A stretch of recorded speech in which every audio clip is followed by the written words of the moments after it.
Şirin, haşara gelsen ku, uborkiye gelsen, karaşmaka gelsen, tur radnoy, derre tutaşalı, apamı bir özü. Gelilere möyne gitken apasınınkine. Hazır 2 minut. Durup dur sen şöyle.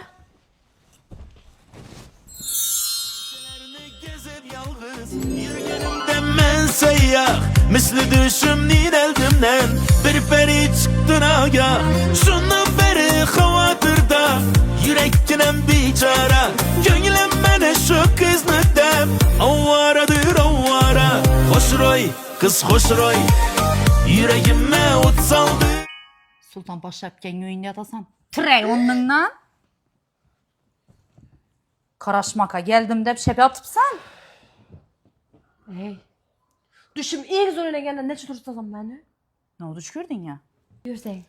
Düşüm en bizada girdi. He, düşündüğümüz o da şebirtti. Sen turizm varsan aynı konserde gidip batırdık. En bizada bile.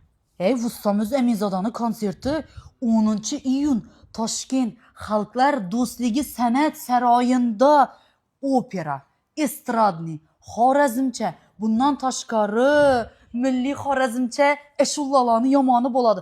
Xurshida Eshniyazova keladi, Jenis Piyazov keladi, Farruh Zokirov keladi, Farhod Davletov keladi. Shunning zo'r shou konsert bo'ladi endi. Konsertni yomoni bo'ladi. Gap Çıkarsa da merak edecek.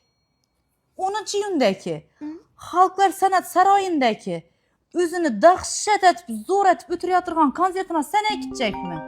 Düşümde gördüm. Alo. Hang Eminzoda?